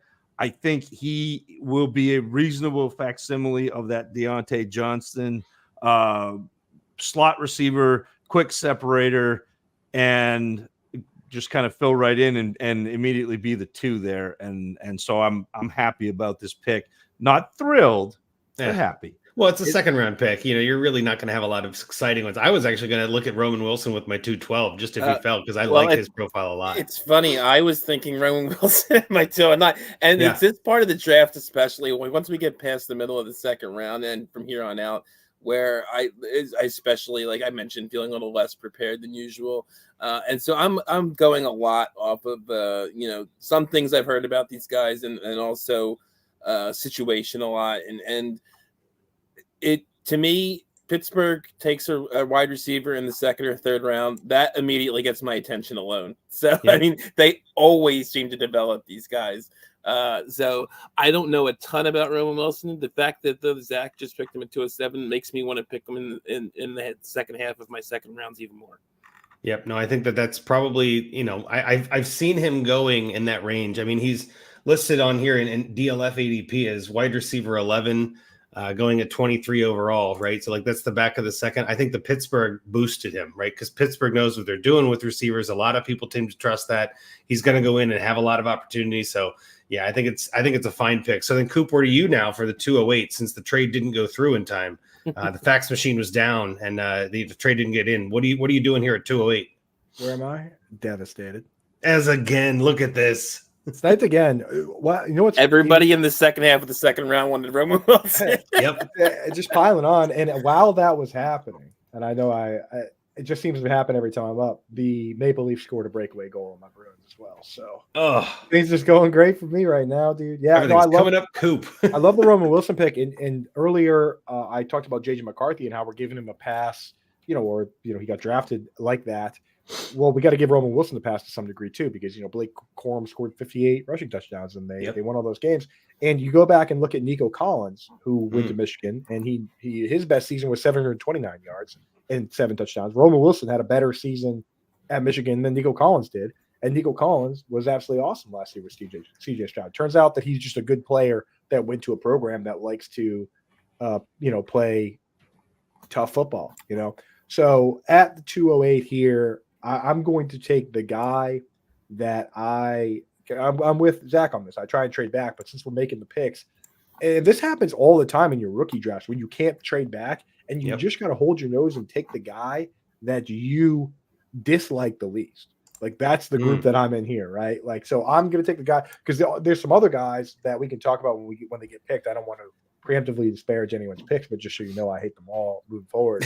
But I'm going to take Keon Coleman here, and there's a lot to not like, but again, we got to look for reason. For me, if this is the kind of guy that if he fell to like the 4th round of the NFL draft, I would take him off my board completely and put him in the trash, right? Yeah. Because that would have confirmed some concerns I have. The fact that the Bills apparently liked this guy so much they were willing to trade back to a spot that they were comfortable reaching for him has me excited for what the possibility is. Now, this guy, not super polished on film, but you got to remember that he started off playing basketball at Michigan State for Tom Izzo, right? Like this is a guy that was never going to just show up at Florida State and look incredible. Like the fact that he was able to make so many contested catches and the hurdles and the crazy plays speaks to his talent. And then when you add some of the tricks of the trade and the polish to it, that's how you potentially get these like super high-end superstar guys. So Keon Coleman to me, and again, I said earlier I don't care about landing spot, but if we're splitting hairs between these guys, he gets to play with Josh Allen on a team that just traded Stephon Diggs. So he's going to get the opportunity, and he's got the quarterback right away, and he's got a lot of interesting trades, right? And the floor for him is the same as the floor for every one of these guys, which is that they stink. Yeah, right? no, I love it. It's just when it goes bad for a guy his size and it looks like Kelvin Benjamin, which is kind of, in his comp range. That's right? not great. I see Zach nodding his head like you keep stealing my players, and then it's easy to bash on the ones that I have to take in the wake of your good pick. But Coop's on tilt is what he's saying. He's tilting hard here. Yeah, the NHL's rigged. Right, that's right. Throw that in there. We're not losing our minds over here at all. But no, I think Keel Coleman from this bunch is at least he's interesting. So that's what I like the way you put that. Tommy, haven't heard from you in a little bit. Any thoughts on any of these recent guys? And then the Wilson Coleman debate. What do you think about those two? It sounds like you should trade your late seconds for future seconds, y'all. Like this is sort of the tier where nobody likes any of these players, right? I don't mind the pick. It's risky as hell, but you know what comes with risk is you get certainty fairly quickly. If he can't do it, you can move on, and that's a gift as well. Not every late second round pick needs to be on your roster for 3 years. If he's only on your roster for 10 weeks, that can also be a win. That's a good point. JMic, anything from you as we move toward Rockies 209? I will say this for anybody watching or listening as you track the picks, where we're taking the players that are likely going off at this point, the Keons and who I anticipate coming off. I think in your typical leagues, you are not going to see them going this late. I don't know that you're going to see X-Man, Leggett, Adonai Mitchell, Keon Coleman. I just don't think that in most leagues you're going to see these guys going in the back half of second rounds because of they were hot. Remember, these players had hives before the draft. There were people standing for all three of these guys. So someone in your league is bound to be a part of that hive stand group for them. So this may not be typical for your league. I'll just throw that out there. Well, I'll add this before we go to Rocky's pick. Not typical is typical nowadays, right? Like I don't think any of the drafts that I've been in have been the same, right? And I know, Rocky, you mentioned having 15 drafts and not seeing any of them with Marvin first, right? Like that's just kind of the every league is unique thing is very true this year. We saw a lot of people doing a lot of research. I'm in a lot of leagues with very sharp players that are, putting in the time, putting in the effort, listening to you guys on the dummies, listening to Andrew with the alarm guys, like listening to Sirius XM and all the people that they've got on there, digesting and processing all this information. There's a lot of really smart dynasty players out there. And then you get you sprinkle in some casuals like Rocky, maybe, who hasn't had enough time. Life's just been too busy. And you're just like, I don't know, I'm just going to go off some rankings. And I think that's where this class of all of them, I feel like the second round is where you can really feel okay reaching, because it almost feels like everybody's reaching. And if everybody's reaching, nobody's reaching. You know what I mean? Like, it's just kind of like, go get your guy, put your flag down, see who you got. I don't think there's a bad pick in the bunch, because we're not going to know that for at least a year anyway, right? My only correction to that is that Rocky is sharp as heck, dude. So, oh, no, I'm not. I was using it as an example. I'm terrible. If Rocky is casual, then my hometown league is a bunch of goofy. Well, I guess what I was trying to say is people who are sharp, who haven't had time to pay attention, Rocky mentioned, right? That's and I think that's very true of a lot of people who are even sharp. There's just life sometimes gets busy and you don't get to do it. Oh my God, it's May. Like, holy crap, where did March go? Right? Like, that happens. The older I get, the faster time flies. So I'm to JMic's point, don't feel bad either. If you feel like you're getting great value, everybody else feels like they're getting great value too, right? And that's probably the way to do it. So, Rocky, with that being said, and since you're terrible at this game, apparently, just kidding. What do you want to do with the 209? Well, I mean, to that point, not that I'm terrible, but what I've been saying all podcast about not knowing some of these guys, these later guys as well. And this is another one where I'm kind of going to go off situation and some other things, draft capital.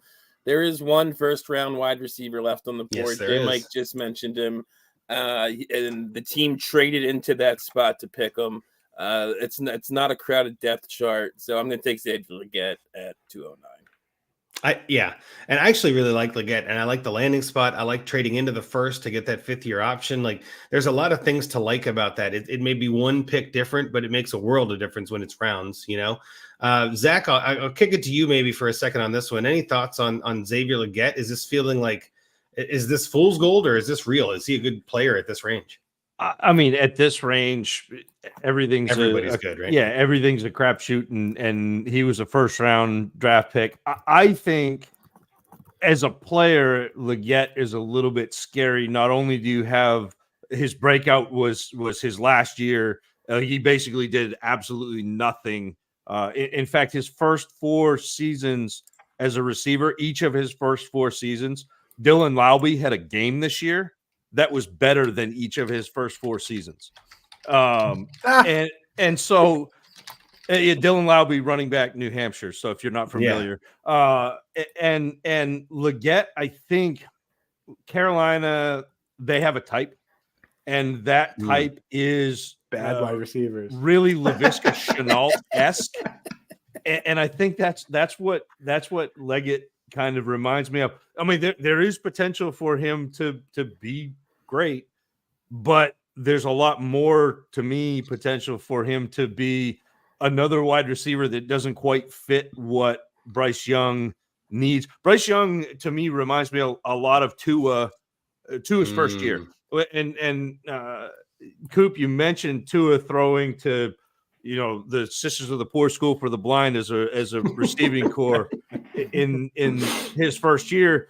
And then that second year they drafted Waddle and got somebody who quick separated. And instead of Tua having to drop back and count to 4 before he's throwing the ball, he can get the ball out in less than 2 seconds. I think that's what Bryce Young needs. And I think that's what Deontay Johnson does. But I don't think that's necessarily what Leggett is bringing to the table. That's a good way to put it. So now we're up to 210 with Tommy B. I mean, you just put something in the chat. I mean, nobody's forcing you to make that pick. If you don't want to make it, you don't have to. So what are you thinking here at the 210? No, so to peel back the curtain, we were talking about extending this to 5 rounds. And so I was joking that I'd have to draft 5 Spencer hours. Rattler. 5 rounds. Just checking. Just checking. We'd be here all night, but that'd be entertaining. No chance of that. Has Blake Corum gone yet? Blake Corum has gone. Yes, 205. Oh man, what a disaster! Does this mean I have to draft a wide receiver? Unfortunately, I guess it doesn't mean that. You get there are plenty of running backs out there. Yeah, Tom. you could still. There's some other RBs if you can see the sheet. There's a couple guys still here left. All right, I think I'm gonna go Adonai Mitchell if he's still available. Sorry, my eyes are failing me on this tiny spreadsheet. Understandable, yeah. I like him as a player. This is one of those times where you can just bet on a guy because you think he's a good football player. Is the draft capital there? Kind of. I mean, not so much that I actually want to draft this guy, but we're late in the 2nd round. And I like the way he plays football. And I hate rooting for him because I'm a Jaguars fan. And I get to see him twice a year. So that's going to be my pick late in the 2nd round. JMic, tell me why I'm right or wrong. Well, that's what my mother-in-law says when she has to tell you something that you don't want to hear. But I guess I'll just say this. Again, I think there are a lot of people who really believe that Adonai can be someone who is lining up as the X and truly winning and is a ball winner in an offense. And while I thought he was fine and I wasn't really over the moon for him, I know that there are people who are. So I think he's one of those players that in the first several weeks or whatever the case is, if he comes out or gets any kind of a hot start or he gets rhythm with Anthony Richardson or we're looking at the Indianapolis offense being something that people are really excited about, I think that's something that you can capitalize on, the opportunity to be able to move in the value of him. It was one of those things, if you didn't take him here, I was really going to wrestle with having to take him at 211 and not feeling great about it. But again, there are people. But that's the thing, though. There are people who believe that he was definitely going to be going in the 1st round. Again, his athletic measurables and his RAS score was something that people were also very excited to see, and the highlights that he's able to put up or that he was able to have at Texas with the erratic Quinn Ewers. My Lord, I know we met 2 Quinn Ewers mentions in one episode is too much, but yeah, I'm not. I get why you take him here at 210. Absolutely. Matthew Wiggins in the chat, rich man's Alec Pierce. You know what I mean? Like, hey, that's an interesting way to put it. Like you got extra money, you want Alec Pierce. This is who you go and get, right? Cartier I think King. it's interesting. I mean, wide receiver 3 on the Colts. Like, I mean, I don't know if that's exciting, but at the same time, like his profile has some chutzpah to it, right? There is a chance he becomes somebody. So yeah, I don't hate that pick at all. And I'm with you too. There was a lot of hype leading into the draft. I think he fell a little beyond where people thought he was going to go, but overall he's still very talented. But back to the sultry voice of JMic for the 211. Who do you got now that Adonai is gone? Who are you leaning on here at the end of the second? Since we're going 7 rounds tonight, I'll try to keep my analysis brief here at the 211. No, there is a guy I would love to be able to talk about if we have honorable mentions at the end. We'll do honorable mentions for sure. Yeah, that'd be good. All right. I'm going Marshawn Lloyd here. And Marshawn's a guy that I would take mid-second. I'm really excited to be able to see when we had film grades for the Hootenanny for the Dynasty Dummies. He was my RB5, I believe. And I'm really excited to be able to see what he becomes in an offense that will not abandon the run game and leverage his specific skills, because I think that his athleticism, and this is a comment I made to Zach before, Benny, I think the athleticism of Marshawn Lloyd bails him out of places that his vision gets him into. I think his vision gets him in trouble because he's not always seeing things clearly, but he's a fantastic athlete with very good burst, and excited to be able to see him be paired with LaFleur.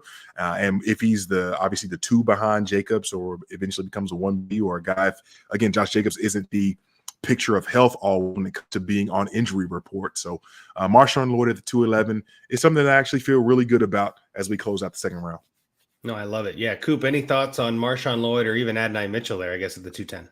Yeah, I mean, well, that's the thing is like Xavier Leggett, and Adonai Mitchell. These are all picks that I would make, and I wouldn't like making. You know what I mean? Yeah. Like Xavier Leggett with the late breakout, like insanely late breakout, as Zac Reed pointed out, like that actually has like a negative correlation. Like you are almost better off having like a basketball player that never even played football than have somebody that broke out that late, right? Based on what we know about the information. Like Dwayne McFarland has a lot of info on it. But even then, like I would make those picks. And I've done that before. Like I've done that in drafts and had those guys hit. And then later on, I had to like pretend like I liked them. You know what I mean? Like I've been doing this for a while. Called it. Like, you know, I've done that a bunch. It's like, oh, I guess I have Devontae Adams now. Who is this guy? You know, like second round pick for the Packers, whatever. And I was disappointed early in his career. I was like, this guy sucks, man. How he catch a cold. But it turns out he's actually unbelievable. So great pick by me. And that happens sometimes, right? Like there's a reason that this team took Xavier Leggett, right? You know, they might not have a computer anywhere in the building, but somehow they, based on film, I'm guessing, they decided that they were going to take this guy. And, you know, or somebody went to the games or whatever. They got tickets to the games, I imagine. But they decided that these guys were worth it. And for me, I would still take any of these guys personally. This is just a policy of mine over any of the guys that have gone in day 3. Right. Yeah. And I've seen people that are like, I'm still taking Troy Franklin over Xavier Leggett. And I'm like, no, I can't do it. I personally can't do it. So I don't mind the picks at all. And Marshawn Lloyd's the guy that I really enjoyed watching. And, you know, guys that I respect like Derek Brown have really sold me on him. So luckily I was able to get sold on this player late so I could be disappointed with everyone else. Right? Like, I like the way you put that. They pulled me in right at the last moment to get my feelings hurt. But you got to remember, like, the example I always give is Alvin Kamara. Like he got drafted in the 3rd round behind Adrian Peterson and Mark Ingram. Like he was as buried as you can be at the time. And he just turned out to be really good at football. So at the end of the day, in your dynasty draft good football players. In your redraft leagues, then you can sit there and say, well, he's a backup. Well, guess what? A lot of these guys are backups. You know what I mean? Yep. David Johnson was nobody until he started returning kicks. And James Conner too, right? Yeah, like some of those players just turn into studs we don't even see coming. Yeah, I'm with you 100%. I'll wrap up the draft and then we'll go through and have everybody give 1 or 2 names they want to mention for late round flyers. But to your point, I don't like a lot of these picks in the late second. I mean, I do like Roman Wilson and Jalen Wright, like I mentioned. But as you get into this tier, it's kind of like I'd rather trade back for 2/3. You know, or like I'd rather add more lottery tickets. I'd rather add more dart throws. Whatever analogy works for you. That being said, if I'm stuck having to make this pick with the way this board has gone, I'm probably taking Troy Franklin. I had him pretty highly ranked in my own rankings before the draft. He went to Denver, which is not great, I guess, but now he's paired up with Bo Nix, and maybe there's some chemistry that can be formed there, and maybe they find a way. But to your point, he was the first player taken on day 3, right? The 401, or 402, I guess, but still, he was right up there, first receiver at least. And that's not terrific, like it's not what you want, but there is a chance that he becomes talented and he becomes something. And at the 212, if you're a champion and this is your pick and you haven't traded it, I'm fine taking a flyer on a receiver there that could see some meaningful action and potentially see a boost either in targets or just in dynasty value as we head to the next part of the season. So with that, let me recap this second round, and then like I said, we'll do a round robin, getting some more insights and some more names if you want. So 201, Zach took Ladd McConkey for the Chargers. 202, Ricky Pearsall. 203, Michael Penix, the quarterback. 204, running back Trey Benson. 205, running back Blake Corum. 206, running back Jalen Wright. Zach then at 207 again took Roman Wilson with Pittsburgh. Coop went 208, Keon Coleman. Rocky 209, Xavier Legette. Tommy Blair, of course, with the 210, Adonai Mitchell, which is a fun pick, and I think we're having fun with that. JMic 211, Marshawn Lloyd, and then myself at 212 with Troy Franklin. Zach, I'll go to you first. Any wrapping up thoughts on the second round, and then is there any honorable mentions or people that you're looking at in the late second that hasn't been picked yet?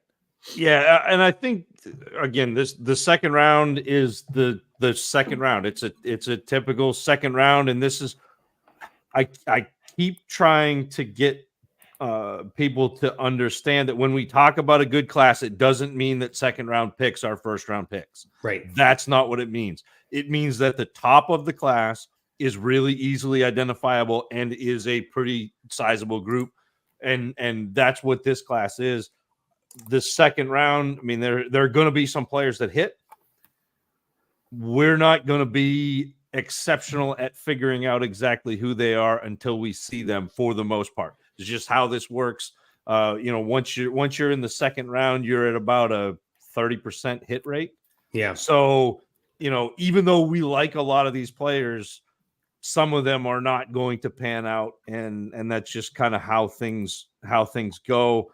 Now, if you're talking about honorable mention, I think Jermaine Burton has got to be in here. I was a little surprised. How are you stealing my pick still? I'm sorry. I apologize. He's sniping your mentions. The draft is over. So glad I put you guys next to each other. I should be allowed to go before him in this part of the draft. All right, have at it. You can talk about right, Eric. My honorable mention is Jermaine Burton.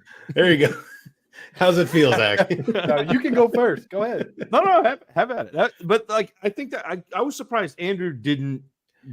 Being a Cincinnati fan. Yep, I'm clearly a Bengals fan. Yep. Being in proximity and also having all of the smoke about T. Higgins, understanding what the cap looks like in Cincinnati, and the fact that they took him in the I think it was the third round, wasn't it? I believe so. Yeah. It was a higher draft capital pick. Yeah, 316. For a player that the only concerns were kind of off field, not talent wise. Mm-hmm. Like that was the concerns did not revolve around talent. The fact that they spent that third round pick, the fact that he can be the Tyler Boyd replacement to start, but also has the ability to play on the outside and be a little bit more than that. I had JMic lost it a little bit because I called him the Temu Drake London. The Wish Drake London. Right? Yeah. And I just got a bunch of like card protectors for sports cards from Temu, and they are so sticky. Well, maybe that bodes well for Burton's hands. Yeah, well, I'll just piggyback on that and say I definitely considered Burton at the 212, but I am still of the mindset that T stays, that they find a way to get him this year and even potentially longer. I maybe that's me trying to manifest it, and as a Bengals fan, I want T to stay. So then if I'm taking the wide receiver 3 on that offense, that makes me a little more hesitant, where Franklin could be the 2. So again, I totally get the logic, and Franklin is maybe a total bust, and we're looking 2 years later like what were we thinking? That happens every year. That being said, Burton was definitely on my list of honorable mentions, so I'm glad you guys both got to sing his praises a little. Confiscate his Bengals card, JMic. Take Man, you gotta take it. Give it to the. He's already taken a Jaguars card. Now he's got to confiscate. UPS box is on the way, Andrew. Yeah, I'll just drop it off at your house, no problem. Yeah. So I just want to throw in there with a guy like Jermaine Burton, right? And he didn't even slide to day 3. He third round pick, right? And those are the guys I like to take stabs on when they do slide. Guys that have the off-field issues, where everything on field is good, right? Like he bounced around different schools, but there's a reason that Georgia and Alabama took shots on him, even though he has some character concerns, right? Like you look around at the guys that fall, that do hit, and Zach, as he's finishing chugging his goblet of milk, insane bucket of milk, just ridiculous behavior. But before he was doing that, he made a great point that I can't even remember what you said now. It was real smart, that's for sure. It was real smart, and the thing is, the hit rates that it's like, which are 30% hit rates. Well, the guys that do hit from that range, right, they usually fall not because they're going to play special teams and are just like really good, nice guys that aren't good at football, but because they have off-field issues. Like Stephon Diggs had a bunch of red flags. I don't got to talk about Tyreek Hill's issues. Brandon Marshall, we had like undiagnosed bipolar. Pierre Garçon was a D3 player. Julian Edelman was a quarterback, right? Like, create a narrative as to why this guy fell. Because when you look at the film and you look at the stats, I don't know, Jermaine Burton's pretty good. Like, if he wasn't getting kicked out of like a million schools, then maybe he would have gone earlier in the draft.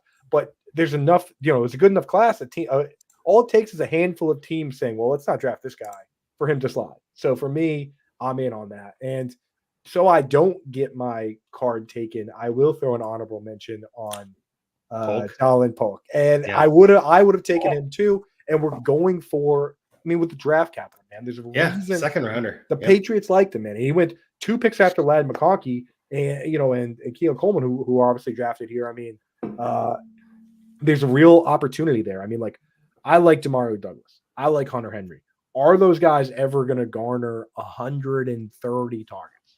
I don't know. I don't think so. So, there's an opportunity there for somebody to come in and be the number 1 boss hog, dude, best friend to Drake May right away. And it could be. It's a great pick. Yeah, for sure. And that's something that I think is a homer pick and well done in that regard. So I was scared of JMic, dude. I didn't want to get my I know I was trying to do that for mine, but I didn't get the chance. But that's okay. Rocky, do you have a homer pick of Will Shipley perhaps as your honorable mention, or do you have somebody else maybe that you think might be a good steal? We spent this whole podcast talking about how I'm not prepared. You're asking me for honorable mentions. You can say pass. That's fine. Name any player. The one guy I looked at, again, it's more based off situation. Although this is one guy I actually did watch in the running backs, is Bucky Irving. Yeah. Well done, Rock. You can't. Well, first of all, you catch 87 passes in your last 2 years. Yeah. That gets my attention. Yep. And I didn't think he was that bad of a runner either. He's not amazing or anything, but he's got these. He could be that pass catcher plus that Zach always talks about. So, and the situation isn't that bad. Like Rachaad White was nice, but he's not an amazing running back himself. So, so that was my guy. That was a great pick, Rocky. For not having paid any attention, you crushed it as usual. Incredible. Very knowledgeable. Tommy, who's your honorable mention, or who's someone else you just want to talk about before we get out of here tonight? Yeah, I think this is one of the biggest weaknesses in the Dynasty community at large is having a late round guy.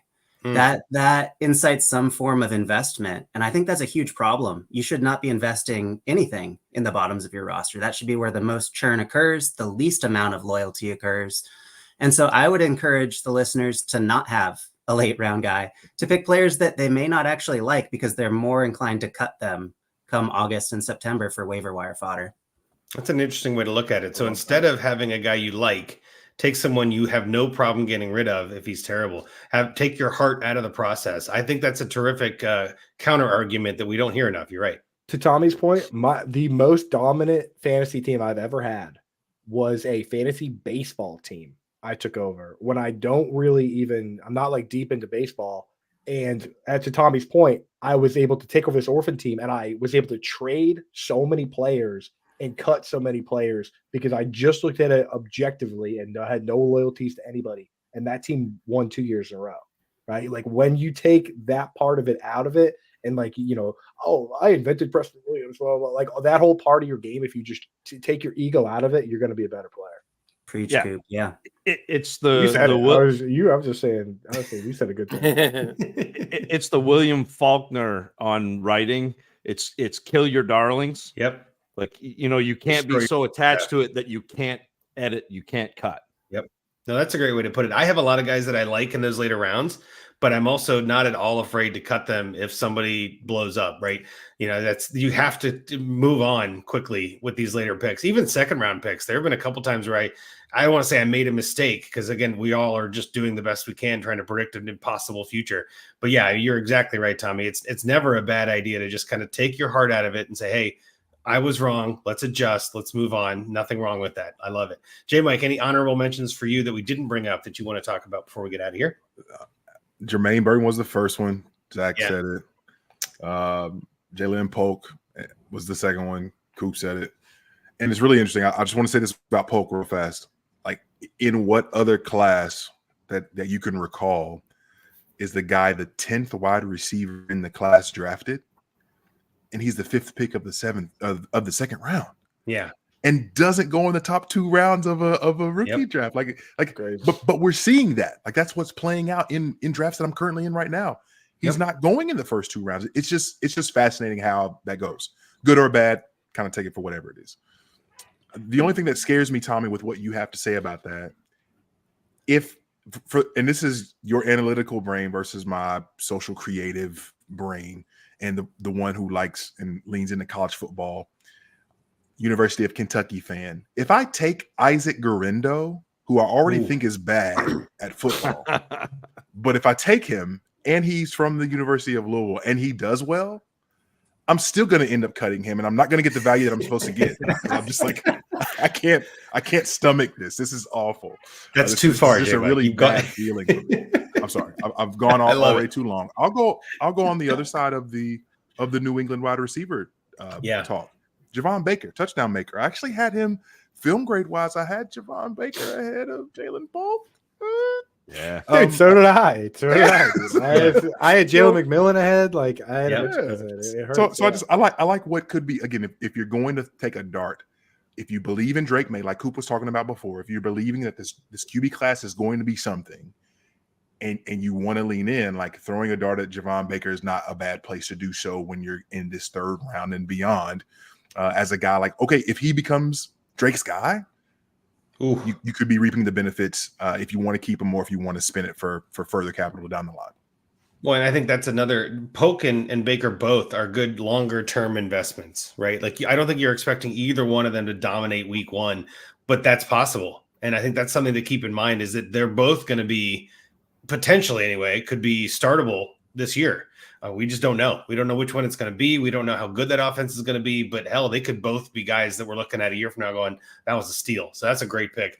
Mine is the only other one on the list that we made for tonight, which is Malachi Corley at the 301 in the NFL draft. I just think the Jets, from the video I saw, they really wanted him. I think that there's some hesitation in a way because the Jets are kind of all over the place for a variety of reasons we won't get into, but I really liked what I saw out of Corley in college at Western Kentucky, I think, wasn't it? Speaking about Kentucky. So like, I really like what Malachi Corley could bring to that offense. I think he fits in really well there. So again, he's someone else I'm loving in 3rd rounds if I can get him. There have been a couple drafts I've been into where I can trade back and accrue extra picks, and I'm able to get guys like Malachi Corley and Javon Baker with those 3rd round picks. And I'd honestly rather have those 2 players than an Adonai Mitchell or a Keon Coleman. Like I was saying before, I'd rather have the extra dart picks, the extra chances at upside, rather than kind of putting that egg in one basket. I'd rather split that up. And this time of year too, I'm cutting players that should have been cut 6 months ago, right? I just was holding on for the sake of why not, or waivers are turned off or whatever. And so it's like, now I finally get to cut Damian Harris. You know what I mean? Like, what am I doing with him on my roster? I'm finally cutting Hunter Renfrow, is not even on a team. Like, so there's plenty of churn at the bottom of my roster, but these are the guys I want on that bottom of my roster so that I can see as it goes through training camp and into the offseason and into preseason, like we can actually see how these players mold together and gel and all of this. So yeah, I think that there's a lot of fun in the third and fourth rounds. I think too, if you can make a move where if you see somebody with a ton of players on their roster already and they've got 2 third-round picks, see if you can send them a future third and a fourth or something for the 2 thirds this year or something. And make some moves if you have the space. And I love churning the bottom of my roster. It's one of the most fun things for me is being that guy that's always 12th in waivers because I'm always making moves. You know what I mean? Like, yeah, I'll drop a guy, pick up a guy. I do it 3 times a week. I think in my my home league, throughout the last season, I think I had like 158 transactions and second place was 38. You know what I mean? Like I'm that guy that just dings everybody's phone all year long and I don't care. It's awesome. But with that, finally, the Junkies alarm show that we've been hyping up and actually been excited to do finally coming to an end. If you missed it, I know I see a couple people here in the chat showing up late. Totally love having you. If you missed it, go start it over at the beginning. It's a nice 2-round mock draft. We'll start with Cooper and kind of back our way out of this as we came into it. So Coop, why don't you tell people where they can find you, what you got going on, and we'll move on from there. Yeah, man, I'm at Fantasy Alarm when I'm not hanging out with I put in a lot of hours on this Junkies channel, dude. I love you guys, man. Well, you have a deep cut audience, and I like having deep cut conversations, man. So all my stuff's at Fantasy Alarm right now. The one big thing I have going on is I put out a best ball guide. Right. And I updated everything for this time of year. And it kind of is a little cheat code. Don't tell the Fantasy Alarm members. Fantasy Alarm members get a lot. They get a lot of stuff. But this best ball guide, you don't have. If you get a membership, you can get the guide for free too. But if you just buy the guide by itself, you pretty much get all my takes. And I'm going to update it all summer. I've already updated it for the draft. So if you go to Fantasy Alarm, grab the best ball guide. I wrote all these articles that come with it. And then you get my cheat sheet that has both a tiered rankings and linear rankings. Just to crush best ball drafts and probably win $1 million unless I win it. No big deal. Yeah. I mean, there's a bunch of $1 million prizes out there, so you get one, I'll get one. So go like grab. That. Yeah, that guy right there is pretty much all my takes. So if you liked any of my takes on this, then they're all in there. No, I love it. That's great. No, and thanks again for coming on. I know there was I wouldn't say a last minute fill in, but it was like, hey, we got a spot. I want to get Coop on this. I know he'll jump in because he loves on this. You and I have an agreement with that. We can't stop. I know. We can't quit each other. It's a good time. You don't even with me. You just say, I need you. You say when, and I say yes, sir. That's exactly right. So with that, we got the dummies here. We got, of course, our 2 of our favorites in the Dynasty community. Zach, I'll kick it to you first. Zach, how was the night, I guess, for you? And then where can people find what you're doing? It was fantastic. People can find me trying to draft Kamani Vidal in the 4th round. We got him in. We got him mentioned. Yeah. There we go. And at Task Assassin 13 Dynasty Dummies. Currently, all of my film notes still available at fantasycares.org/dummies for a donation to Fantasy Cares. I assume that this is your audience. They're already plugged into Fantasy Cares and are on board. Even if you don't want my film notes, I won't be offended. Go donate to Fantasy Cares because that's the best part of this community. It is really, to me, what it's all about. No, I love it. And I love that you did that. I know that you've been writing these up for yourself and kind of to read on the show, but never really presented them anywhere, right? Yeah, I've done between 20,000 and 25,000 words every year on rookies since 2017. And they've always been in a Google Doc on my phone. There have been 2 or 3 times where I've been really close with different sites to have them purchase them and feature them, but we could never kind of figure out a way that I could keep them to be able to present them on Twitter or when I'm interacting with people. And so this was the best way that I could come up with this. We finally found a fit. And so far we're over $1,000. Yeah. I was just going to ask that. Which is mind blowing to me. It's so humbling, but we can also do better because Toys for Tots, Fantasy Cares, and all of the charities that Fantasy Cares kind of helps along the way. So and we're right in the throes of Scott Fishbowl invite season. We got eliminators around the corner. There's going to be live drafts, and there's tons of ways to donate. You're going to see a bunch of shirts coming out. There's already been a bunch of released. You're probably going to see those one-offs. You're going to start seeing a lot of profiles and avatars on Twitter and all this. I think seriously, like that is the best thing about this community, and I love that you decided to team up with them for this. I agree. I think it makes the the most sense you could make. So thank you for doing that. Thank you from the community for being a part of the Fantasy Cares organization. It's just such a good time. JMic, I don't know how you're going to follow that, but good luck. Where can people find what you're up to and what you're putting out there? Well, Andrew, you may not know this, but because I podcast with Zach, I have to follow him often. So I'm used to coming up short behind him, which I'm totally okay with. For the record, I'm on Twitter at JMicCheck, and I am obviously the lesser half of the Dynasty Dummies. And obviously, you can check out our podcast where we had the Hoot Nanny for the last 6, 7, 8 weeks, whatever it was that we did, Zach, where we talk through obviously a bunch of these players that have gone. We give our film grades. We talk through our process and what we go or how we go about assessing these players, what we see in their games. And again, it's something to be able to continue to help people refine their own processes. That's one of the things that we love so much, is to be able to ask each other really good questions, dig deeper, and be able to tell you what we see in a way that is easily digestible. And I don't believe that there's anyone in this space that does it better than Zach when it comes to being able to articulate specifically he sees on film and not talking over you or over your head or on concepts that make no sense. And that's just what we love doing. And that's where you'll find what I'm into these days. But it's always a privilege to be able to kick it with you guys. Thank you for the time. This was way too much fun. Thank you so much for being here. And honestly, Hoot Nanny is part of my annual tradition. Like, you guys are always in my ear holes. You know, I'm doing a lot of traveling for work, so it means I got a lot of flights and a lot of, airport time. It's a lot of Hoot Nanny time. So it's been a really fun listening to you guys. And if you're not listening to that, still, now's a great time to go back and listen to that as you're getting your rookie drafts. You can also find specific episodes, and I think you guys time code it, right? Where you put the who's in what, or is that? Absolutely not, but it's in the show notes. Well, that's what I mean. Like, you don't time code, I guess, but you put it. You go through who you're going to go through, I guess is what I'm saying. So I was about to say who you got producing shows that kick them our I way. love the absolutely not. That was great. No, we don't do it either. No, I said time code, but I meant like you list who's in each episode at least. I remember seeing that. I do that. Yeah, that's nice of you. Yeah, no, that's the least you could do. That's exactly right. Not bad for a couple of dummies. I love it. All right, so with that, we'll go over to Tommy to kick it out of here. Tommy, how was your night tonight, and where can people find what you're doing? I learn every single time I hear you guys talk. I learn something. So thank you for joining the Junkies today. I listen to y'all's shows every single week, every chance I get. It was awesome to join you. If you want to hear more FF Tommy B, I'm on the Superflex Super Show as well with John Hogue, the Superflex dude.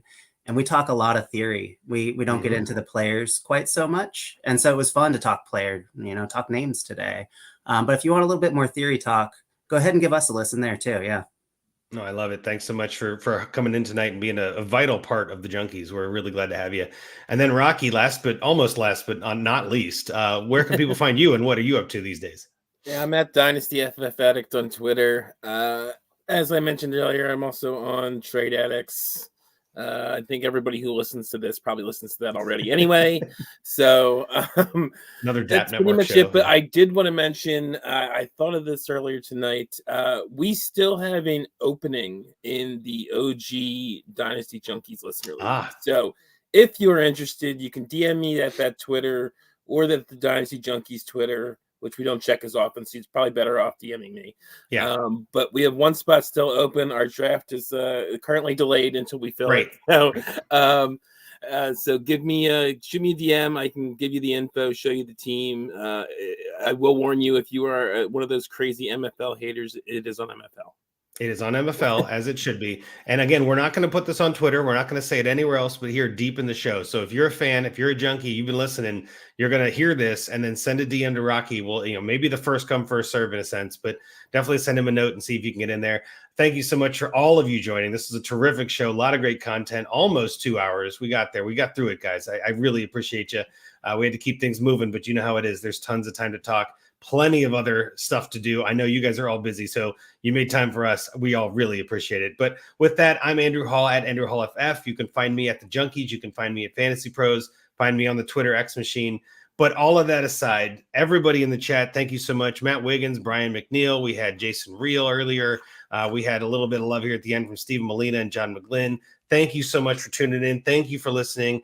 Thank you for doing everything you can to keep this going. And we're all here to have fun. We're all here to be a little bit of dummies. We're all going to sound the alarm. we're all going to be junkies together. It's the way to be. With that, Junkies out.